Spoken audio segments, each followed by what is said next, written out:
Tuhan. Haleluya. Puji Tuhan. Apa kabar pagi?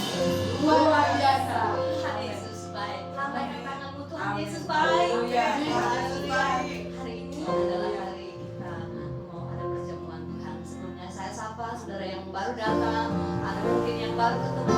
Selamat jumpa, salam kenal. Selama kita beribadah memuji, memuliakan, mengagungkan Tuhan. Haleluya. Puji Tuhan, kita mau siapkan hati kita berdamai dengan Tuhan agar kita pagi ini dilayakkan Tuhan masuk di dalam hadirat-Nya dan juga menghadap perjamuannya Tuhan.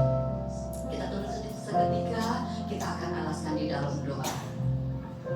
Tiada berkesudahan kasih setiamu ya Tuhan. Tiada pernah habisnya rahmat-Mu, selalu baru dalam hidup kami. Sebab itu kami memuji Engkau Tuhan. Segala puji, hormat dan kemuliaan hanya bagi-Mu. Engkau Allah kami di atas segala-galanya. Terima kasih buat hari yang Engkau berikan bagi kami. Terima kasih buat kesempatan kami bersekutu dengan hati yang rindu dalam hadirat-Mu. Kami undang Roh Kudus bersama kami. Karena kami percaya Tuhan, Engkaulah jawaban dalam hidup kami. Kami yang datang dengan berbeban dalam keadaan kesusahan dan kesulitan, hanya satu jawaban hidup kami, Engkau Tuhan di atas segala-galanya. Kami alaskan ibadah kami dari awal sampai akhir dalam tangan Tuhan. Berkati hamba-Mu, pemberitaan firman-Mu, seluruh kami jemaat-Mu dijamah dalam nama Yesus. Kami boleh pulang membawa jawaban dari Tuhan.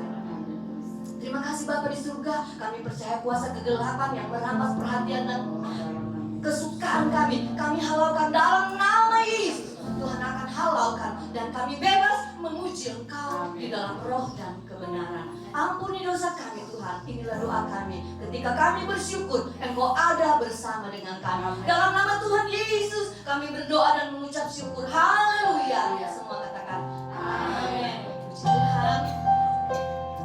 Hanya satu jawaban dalam hidup kita. Dengan segala kecukupan Tuhan memberi jawaban hidup kita. Amin. Meskipun tak ku mengerti apa yang ku alami, namun ku yakin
Saudara yang kasih dalam nama Tuhan Yesus Kristus, pada saat-saat ini seringkali kita mendengar dan melihat tentang perbuatan seseorang yang berakhir dengan ditangkapnya orang tersebut dan dimasukkan ke dalam penjara.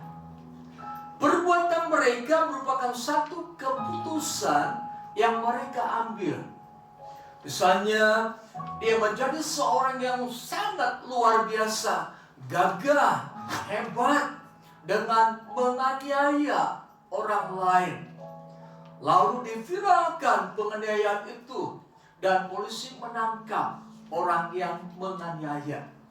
Itu merupakan satu keputusan pribadi untuk menganiaya orang lain.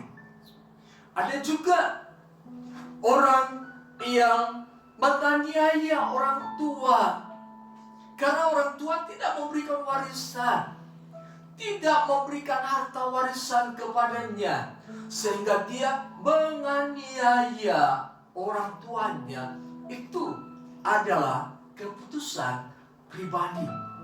Ada anak yang menghujat, ada anak yang ngomongin orang tuanya di luar sana, menjelek-jelekan orang tua, menjelekkan ayah dan ibunya di luar sana. Itu juga merupakan keputusan yang dia ambil. Tetapi kita sebagai orang percaya harus menyadari bahwa setiap keputusan yang kita ambil itu ada konsekuensinya.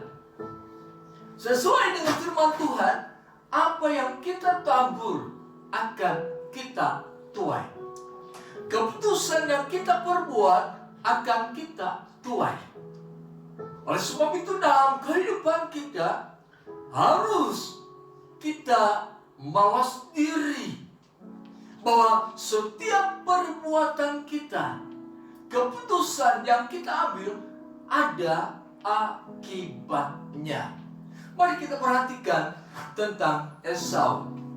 Kejadian pasal 25 ayat 29 dan seterusnya. Saya sedang jemaat bagi berdiri dan kita akan baca secara bersama-sama.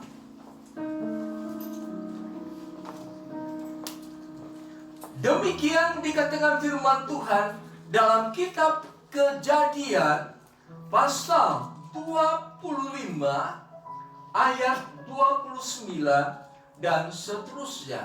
3, 2, 1. Pada suatu kali Yakub sedang memasak sesuatu, lalu datanglah Esau dengan lelah dari padang. Kata Esau kepada Yakub, berikanlah kiranya aku menghirup sedikit dari yang merah-merah itu, karena aku lelah. Itulah sebabnya namanya disebutkan Edom. Tetapi kata Yakub, jualah dahulu kepadaku hak kesulunganmu. Sahut Esau, sebentar lagi aku akan mati. Apakah gunanya bagiku hak kesulungan itu? Kata Yakub, bersumpahlah dahulu kepadaku. Maka bersumpahlah ia kepada Yakub, dan dijualnya hak kesulungannya kepadanya. Lalu Yakub memberikan roti dan masakan kacang merah itu kepada Esau. Ia makan dan minum, lalu berdiri dan pergi. Demikianlah Esau memandang ringan hak kesulungan itu. Puji Tuhan, silakan duduk. Esau adalah anak sulung dari pasangan Ishak dan Ribkah. Sebagai anak sulung, firman Tuhan katakan dia adalah milik Tuhan. Anak sulung diistimewakan oleh Tuhan. Tuhan sendiri berfirman bahwa setiap anak sulung itu adalah milikku. Mari kita perhatikan dalam Keluaran pasal 13. Keluaran pasal 13 ayat 1 dan 2. Demikian firman Tuhan.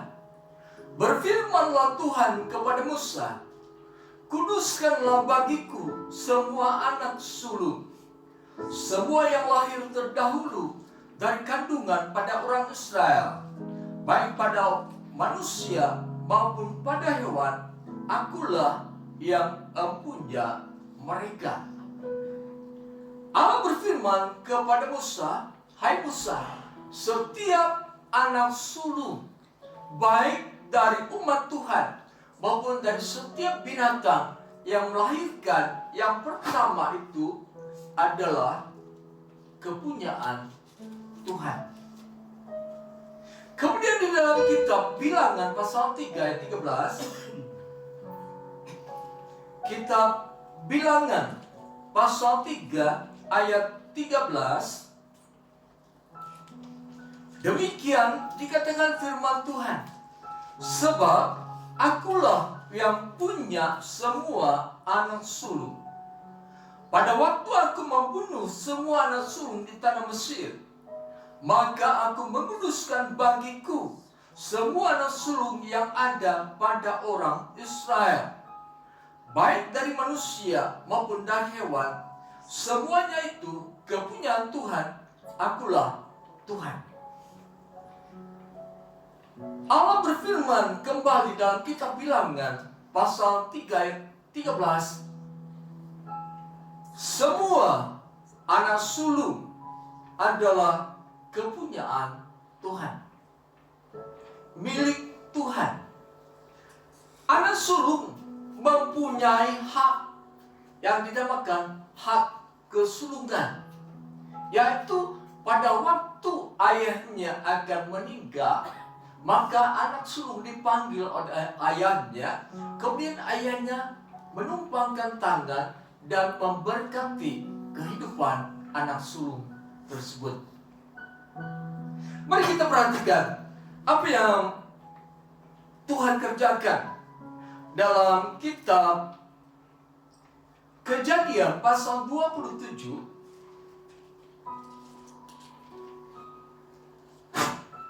Demikian dikatakan dalam kitab Kejadian pasal 27 ayat 27 dan seterusnya. Lalu datanglah Yakub dekat-dekat dan diciumnyalah ayahnya. Ketika Ishak mencium bau pakaian Yakub, diberkatinya dia. Katanya, sesungguhnya bau anakku adalah sebagai bau padang yang diberkati Tuhan. Allah akan memberkati kepadamu, memberikan kepadamu, saya ulangi, Allah akan memberikan kepadamu embun yang dari langit dan tanah-tanah gemuk di bumi, dan gandum serta anggur berlimpah-limpah. Bangsa-bangsa akan takluk kepadamu, dan suku-suku bangsa akan sujud kepadamu.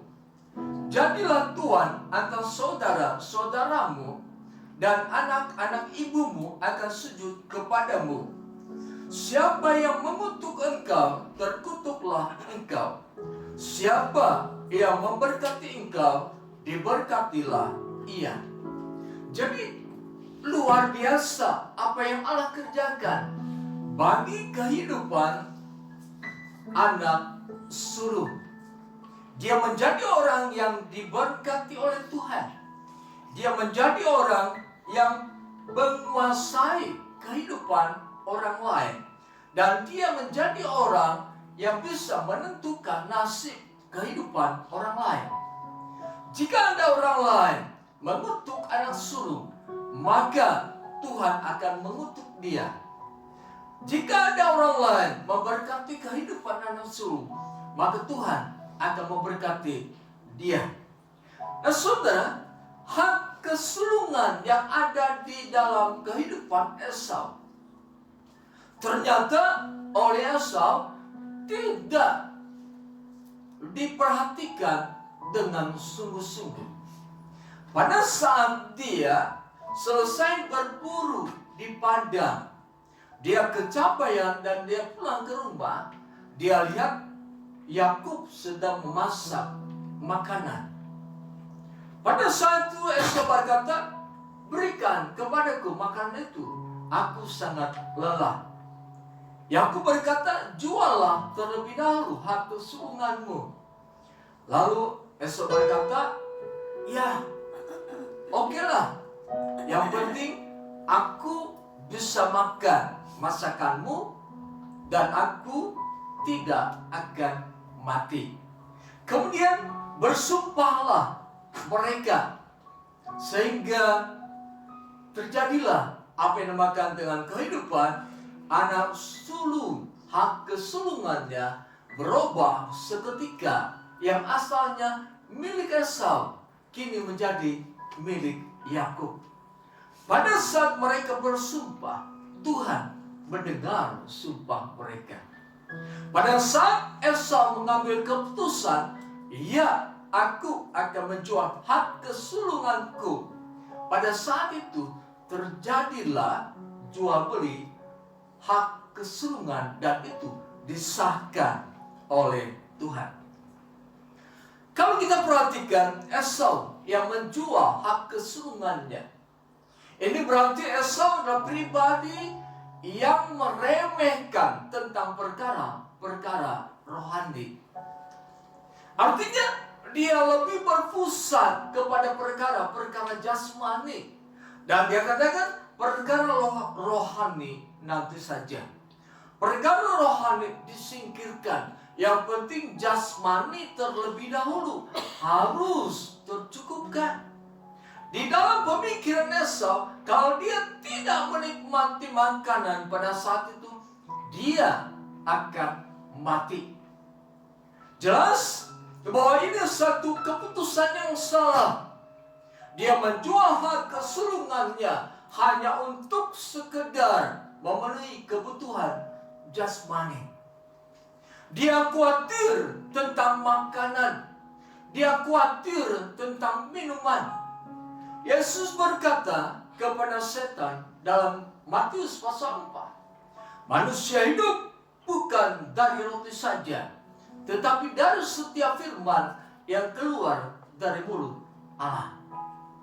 Jadi dalam kehidupan kekristenan atau orang yang percaya kepada Tuhan, makanan bukanlah penentu hidup atau matinya kita. Yang menentukan hidup matinya kita adalah Tuhan.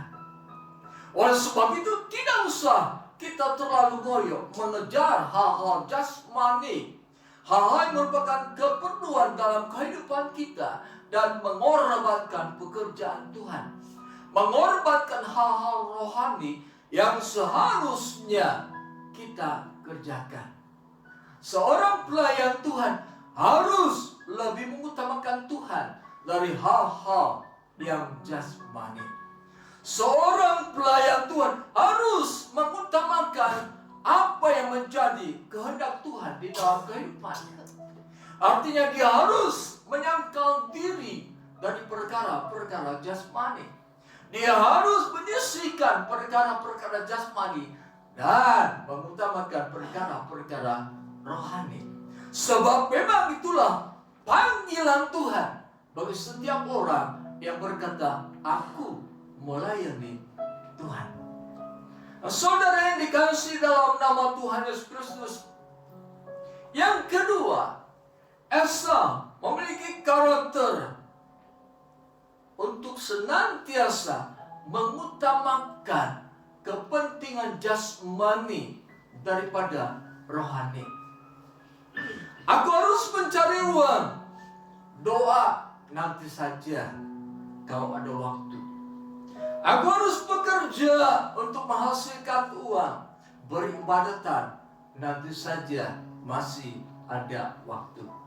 Aku harus berupaya sekuat tenaga, bersekutuan dengan Tuhan nanti saja, toh masih ada waktu.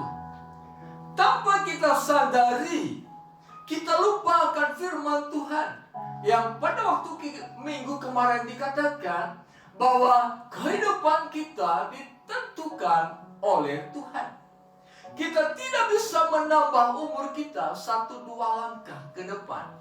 Kita tidak bisa menambah umur kita dengan kesehatan, dengan kekuatan, dan lain-lain. Kehidupan kita, nyawa kita ada di tangan Tuhan. Oleh sebab itu dapat kita katakan, waspadalah terhadap setiap keputusan yang kita ambil. Sebab semua keputusan itu yang baik maupun yang tidak baik akan kita dapatkan buahnya. Apa yang kita tabur akan kita tuai. Saudara yang dikasihi dalam nama Tuhan Yesus Kristus, yang dilakukan oleh Esau beberapa ribu tahun yang lalu kemudian disampaikan oleh penulis kitab Ibrani. Mari kita perhatikan kitab Ibrani. Ibrani pasal 12 ayat 16 sampai dengan 17. Demikian dikatakan firman Tuhan. Janganlah ada orang yang menjadi cabul atau yang mempunyai nafsu yang rendah seperti Esau, yang menjual hak kesulungannya untuk sepiring makanan. Sebab kamu tahu bahwa kemudian ketika ia hendak menerima berkat itu, ia ditolak, sebab ia tidak beroleh kesempatan untuk memperbaiki kesalahannya, sekalipun ia mencarinya dengan mencucurkan air mata.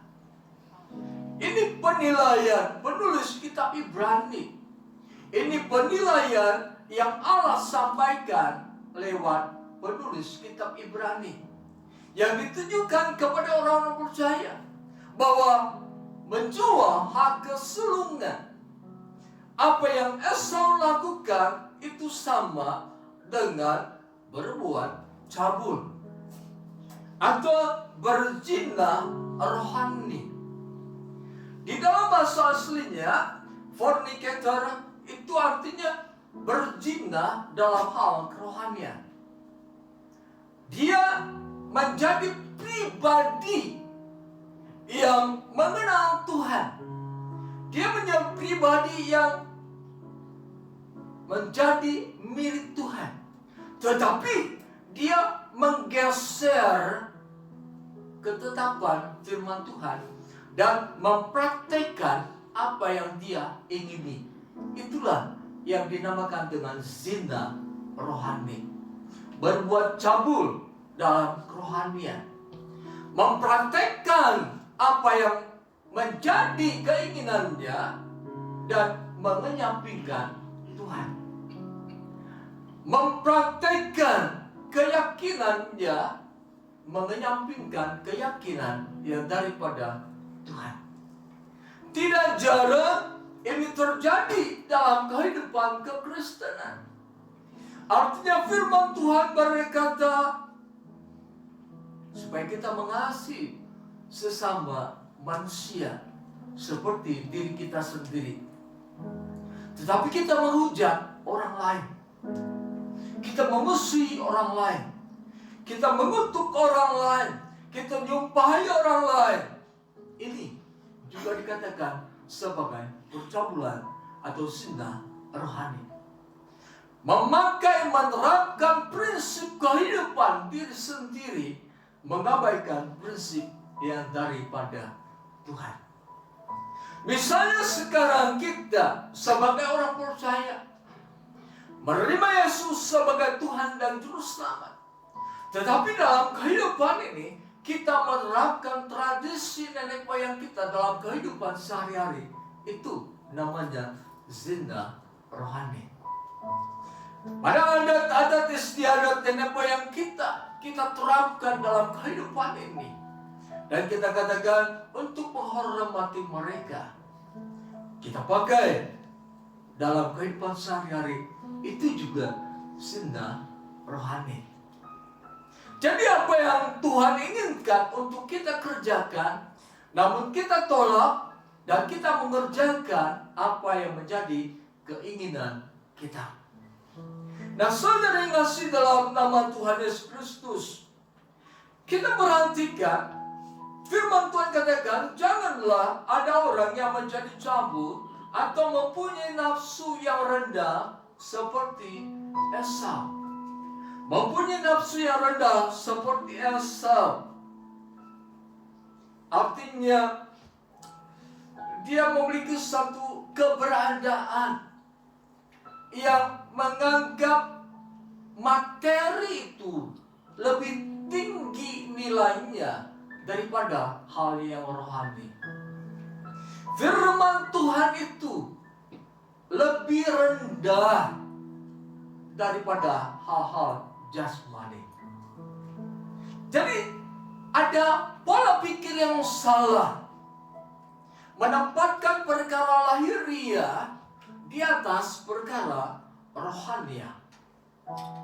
Yang Tuhan inginkan perkara rohani di tinggi, yang lahiriah di bawah. Sebab perkara rohani sanggup merubah perkara jasmani. Pernah Tuhan Yesus melakukan mujizat 5 roti dan 2 ikan. Itu menurut pemikiran jasmani tidak mungkin bisa dimakan oleh beberapa ribu orang. Tetapi Yesus mengucap syukur kepada Allah. Yesus berdoa kepada Allah dengan 5 roti dan 2 ikan itu. 5.000 orang lebih laki-laki bisa makan. Dan sisanya 12 bakul atau 12 keranjang. Jadi perkara rohani bisa mengubah perkara lahiriah. Sayangnya kita terjebak kepada keinginan dunia untuk mengutamakan hal-hal lahiriah. Kita terjebak pada keinginan dunia untuk mengutamakan dan memakai prinsip dunia bahwa kita bisa hidup karena makan dan minum. Kita bisa hidup karena mempunyai uang. Nah, saudara yang kasih dalam nama Yesus Kristus, cetakan yang ada di dalam pemikiran kita harus kita rubah. Sebab yang menentukan kebutuhan sandang dan pangan kehidupan kita hanya Tuhan. Ishak berada di negeri Filistin. Filistin sedang mengalami kelaparan, kekeringan yang luar biasa. Orang-orang Filistin mengalami gejolak. Mereka menjadi takut, khawatir bagaimana bisa hidup di dalam kekeringan. Bagaimana bisa hidup pada masa tanah mengalami ketandusan. Apa yang mereka tanam tidak menghasilkan buah. Tetapi Ishak diperintahkan oleh Tuhan, jangan tinggalkan Filistin. Lalu Ishak menabur di tanah yang tandus. Ishak menabur di tanah yang kering. Hasilnya beratus-ratus kali lipat dibandingkan dengan orang Filistin. Jadi jelas, orang yang mengandalkan Tuhan, melakukan perkara-perkara rohani terlebih dahulu, di sana dia akan mengalami realita Tuhan. Di sana dia akan mengalami apa yang berkaitan dengan karya Tuhan. Mazmur pasal 126 ayat 1 sampai dengan yang ke-6. Di sana dikatakan bahwa orang yang pergi, orang yang menabur dengan mencucurkan air mata. Artinya orang yang terus bergumul mengutamakan perkara rohani. Orang yang terus mengutamakan Tuhan. Ketika dia menabur, ada hasil yang dia tuai. Ketika dia menabur di dalam Tuhan, dia pulang dengan sorak-sorai. Jadi perkara rohani bisa mengerjakan perkara-perkara lahiriah. Karena apa? Tuhan yang mengubah segala sesuatu. Oleh sebab itu kita jangan memiliki perilaku seperti Esau. Firman Tuhan katakan, janganlah ada orang menjadi cabul, bersinar rohani, atau yang mempunyai nafsu yang rendah seperti Esau. Saudara, kalau kita lihat tentang kehidupan Esau, setelah dia menjual hak kesulungannya, dikatakan oleh firman Tuhan, dia makan lalu pergi. Artinya, dia tidak kembali memikirkan tentang keputusannya. Dia tidak mau kembali mengingat bahwa dia anak sulung yang akan menerima berkat Tuhan. Tidak ada pertobatan di dalam diri Esau atas kesalahan yang dia perbuat. Kemudian Esau menikah dengan orang Het. Orang Het adalah penyembah berhala. Mereka mengenal dewa badai. Esau menikah dengan wanita Het. Wanita Het membawa ajaran dewa mereka, dan Esau terperangkap dalam kepercayaan mereka. Inilah yang dinamakan dengan zina rohani. Esau meninggalkan Tuhan dan dia menjadi penyembah berhala. Kemudian Esau juga menikah dengan keturunan Ismail. Ini juga berzina rohani. Dia meninggalkan status dirinya sebagai milik Tuhan, yang harus hidup sesuai dengan firman Tuhan, yang harus bergerak sesuai dengan perintah Tuhan. Namun Esau meninggalkan semua itu. Dikatakan Esau menikah dengan orang Het. Dikatakan Esau menikah dengan orang keturunan Ismail. Saudara yang dikasih dalam nama Tuhan Yesus Kristus, perhatikan setiap langkah kehidupan kita masing-masing. Pada saat kita berhadapan dengan permasalahan hidup, pada saat kita berada dalam keberadaan yang dikatakan letih lesu dan berbeban berat, jangan cepat-cepat mengambil keputusan untuk apa yang akan kita perbuat. Apalagi kita mengambil keputusan itu berdasarkan pendapat pribadi dan tidak mendapatkan apa yang Tuhan inginkan untuk kita perbuat. Daud adalah seorang raja yang selalu bertanya kepada Tuhan, Tuhan, apa yang harus kulakukan? Bangsa Filistin menyerang. Tuhan, apa yang harus kulakukan? Bangsa Amalek sudah merusak. Tuhan, apa yang harus kulakukan? Bangsa Moab melakukan penyerangan. Pada keadaan terdesak, pada keadaan pertaruhan nyawa antara hidup dan mati, Daud datang kepada Tuhan. Tuhan, apa yang harus kuperbuat? Setelah Tuhan berfirman kepadanya, baru Daud melakukan firman Tuhan. Daud memulai keberhasilan di sana. Jadi jangan ambil keputusan menurut keinginan diri kita sendiri, tapi ambillah keputusan berdasarkan apa yang Tuhan mau. Mengapa kita harus mengambil keputusan berdasarkan apa yang Tuhan mau? Karena kita adalah milik Tuhan. Kalau kita adalah milik Tuhan, maka Tuhanlah yang berkuasa atas kehidupan kita, bukan kita lagi yang berkuasa.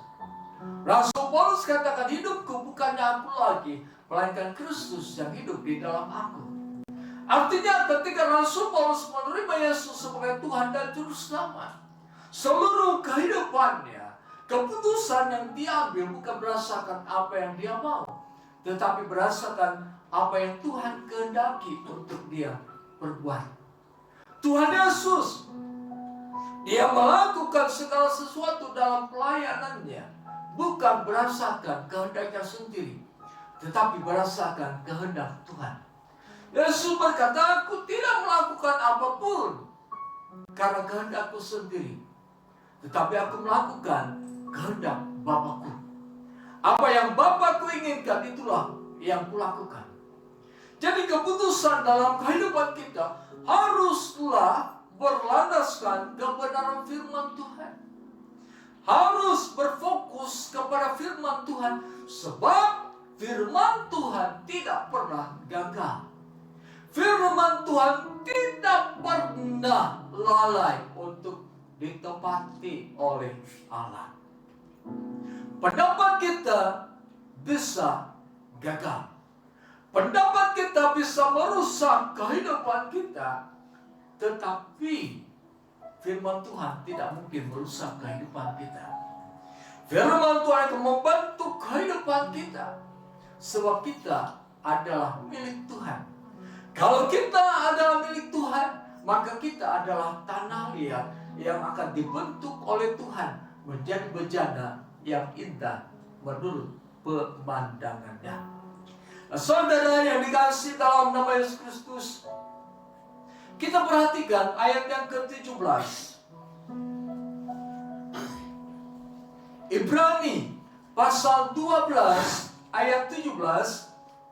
Sebab kamu tahu bahwa kemudian ketika ia hendak menerima berkat itu, ia ditolak, sebab ia tidak beroleh kesempatan untuk memperbaiki kesalahannya, sekalipun ia mencarinya dengan mencucurkan air mata. Jadi keputusan yang Esau ambil itu keputusan yang menentukan masa depan kehidupan Esau. Kehidupan Esau tidak bisa dirubah oleh keputusan dirinya sendiri. Hanya Tuhan yang bisa merubah kehidupan seseorang. Daud pernah berbuat dosa, tapi Daud minta pengampunan dosa kepada Allah, dan Allah merubah kehidupannya.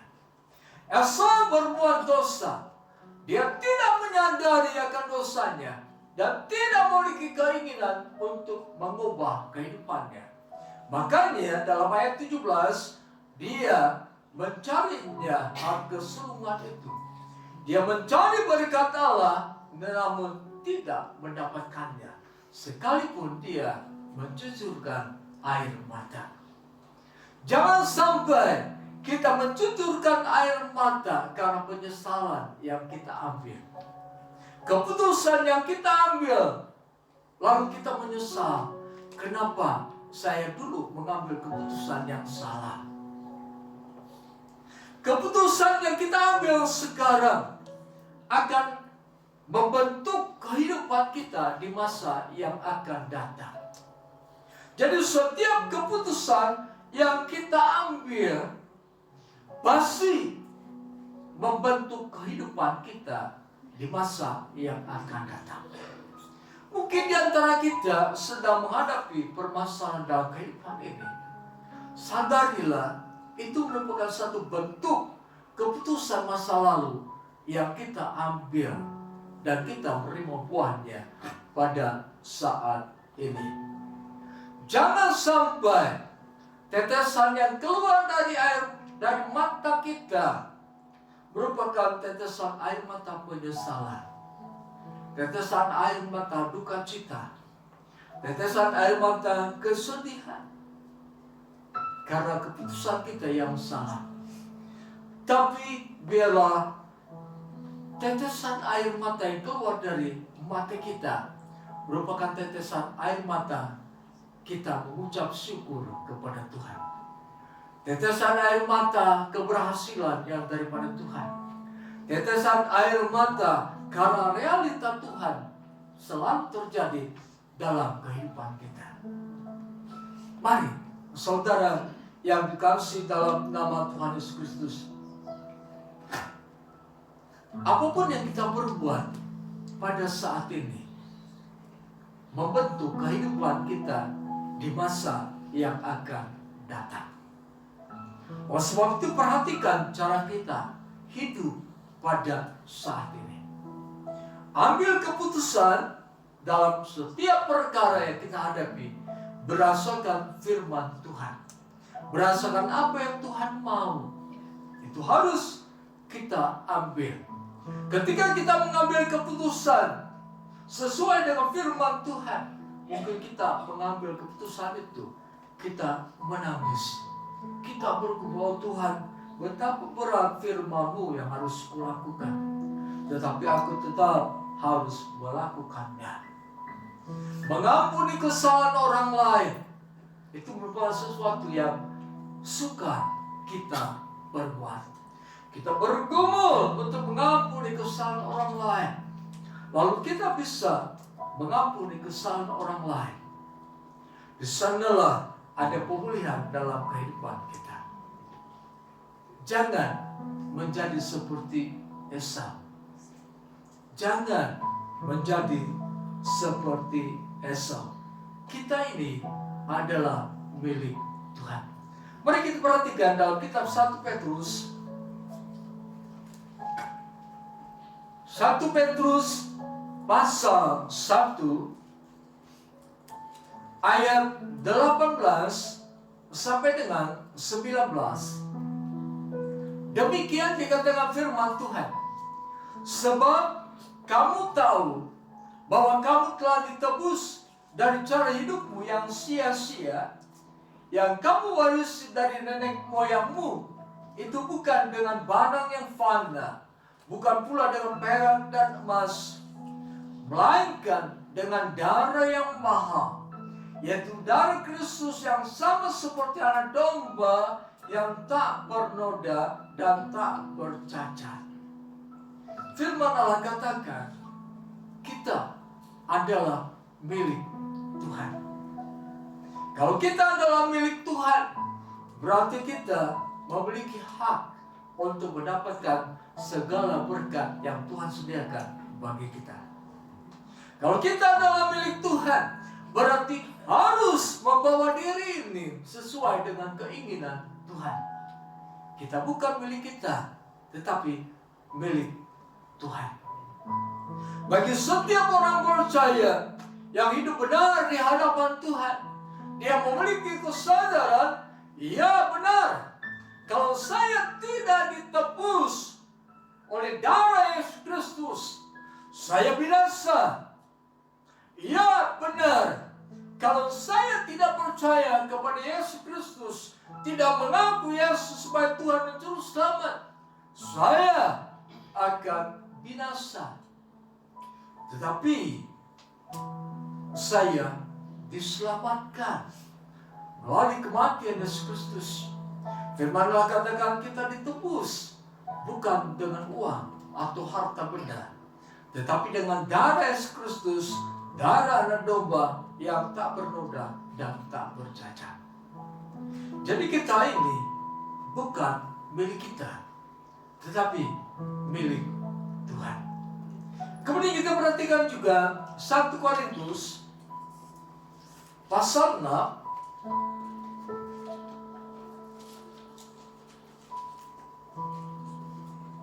demikian dikatakan dalam 1 Korintus pasal 6 ayat 19. Atau tidak tahukah kamu bahwa tubuhmu adalah bait Roh Kudus yang diam di dalam kamu, Roh Kudus yang kamu peroleh dari Allah, dan bahwa kamu bukan milik kamu sendiri, sebab kamu telah dibeli dan harganya telah lunas dibayar.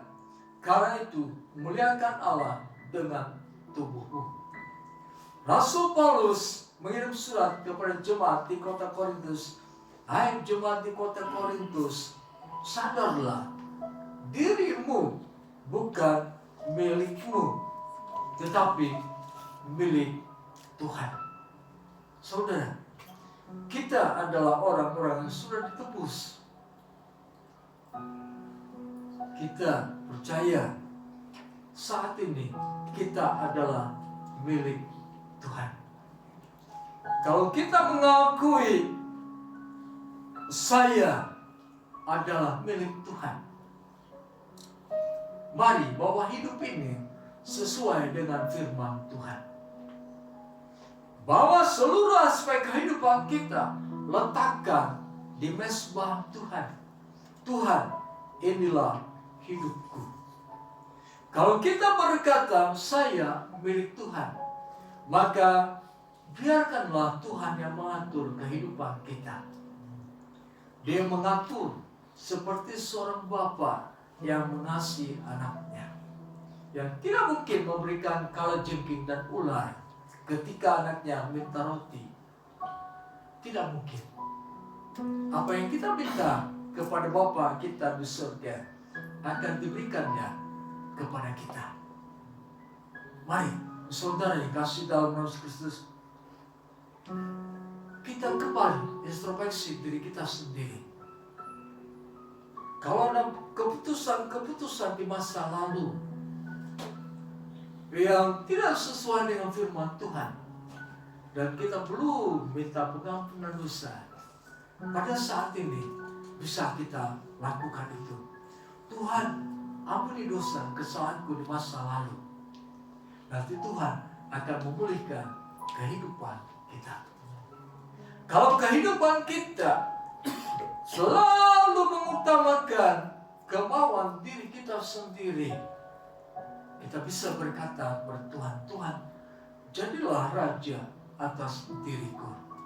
Tuhan, jadilah Tuhan yang memerintah kehidupanku. Sadarilah kita ini tanah liat. Allah memberi kuasa untuk membentuk kehidupan kita. Pembentukan yang terjadi dalam kehidupan kita akan baik adanya ketika kita berserah kepada Tuhan. Dan Nabi Yeremia juga berkata, alangkah lancangnya kalau segumpal tanah berkata kepada pencuna, apa yang akan engkau kerjakan bagiku? Artinya orang yang menjadi milik Allah tidak sepantasnya mendikte Allah supaya Allah melakukan sesuatu bagi dirinya sesuai kehendaknya. Saudara, mari kita mau berdiri. Hidup ini adalah kesempatan. Kesempatan untuk memutuskan satu apa yang akan kita lakukan. Keputusan harus kita ambil berdasarkan firman Tuhan. Haleluya.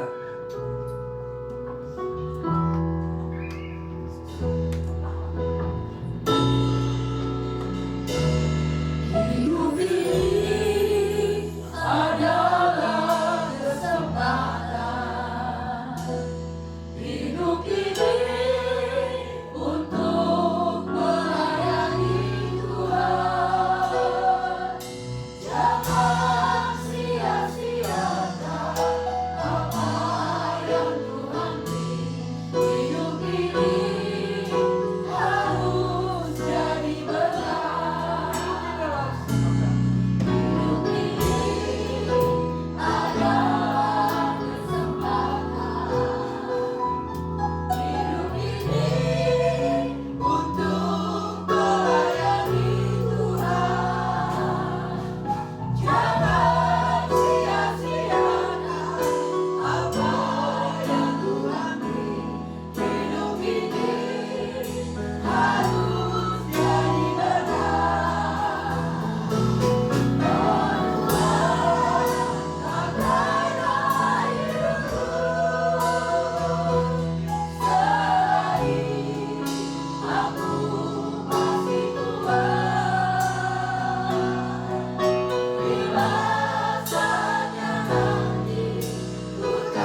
Kami mengucap syukur dan terima kasih ya Tuhan untuk kasih karunia, kasih kesetiaan Tuhan dalam kehidupan kami.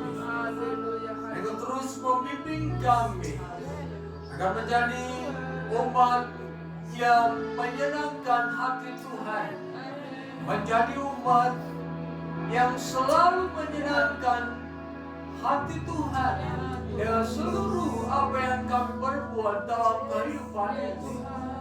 Kami meyakini bahwa Roh Kudus adalah penolong bagi kami yang akan membimbing kami melalui hari demi hari.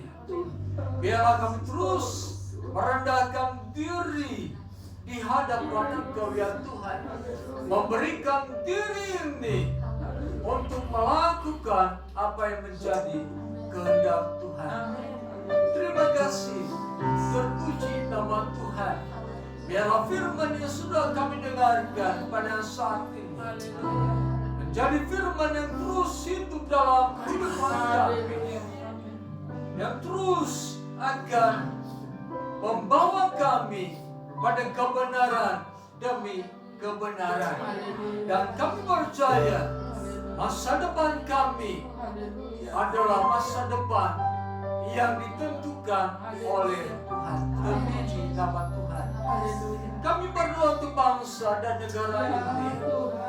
Diberkatilah bangsa dan negara ini, dijauhkan dari segala bentuk kekacauan. Dalam nama Yesus, diberkatilah bangsa dan negara ini. Presiden Jokowi wakilnya, dari DPR dan juga seluruh para menteri, mulai dari gubernur, bupati, wali kota, camat, kepala desa, kepala kelurahan diberkati Tuhan. RT dan RW juga diberkati. Pakai mereka untuk melakukan kehendak Tuhan. Terima kasih Tuhan. Kami berdoa untuk para tetangga sekitar tempat ibadah ini. Diberkatilah mereka oleh Tuhan. Dan kami percaya kasih setia Tuhan yang terjadi atas kehidupan kami masih akan terjadi dalam kehidupan mereka. Lutut mereka akan bertelur, lidah mereka akan mengaku bahwa Yesus adalah Tuhan. Terima kasih Tuhan untuk segala rencana keberadaan kehidupan kami, baik pribadi maupun keluarga, mata pencarian, usaha dan pekerjaan kami. Kami serahkan semua ke dalam tangan Tuhan. Biar kami melakukannya berdasarkan apa yang Tuhan mau. Terima kasih, terpuji nama Tuhan. Sebentar kami akan kembali ke rumah kami masing-masing. Kami mempercayakan seluruh kehidupan kami kepada Tuhan. Dan kami berdoa bagi mereka yang sudah ambil bagian dalam pelayanan ini. Diberkatilah mereka, dipakai mereka sesuai dengan kehendak. Demikian juga bagi seluruh jemaat yang sudah hadir dan yang tidak hadir pada saat ini. Kasih setia Tuhan, kami percaya tetap beserta dengan kami. Saudara yang dikasihi dalam nama Tuhan Yesus Kristus, pulanglah dan terimalah damai sejahtera, anugerah, berkat dari Allah Bapa, cinta kasih dari Yesus Kristus Putra Allah yang tunggal, kekuatan, penghiburan dan pertolongan dari Allah Roh Kudus kita terima mulai saat ini sampai kedatangan Yesus Kristus yang kedua kali ke dalam dunia ini. Dalam nama Tuhan Yesus kami berdoa. Haleluya. Amin. Haleluya.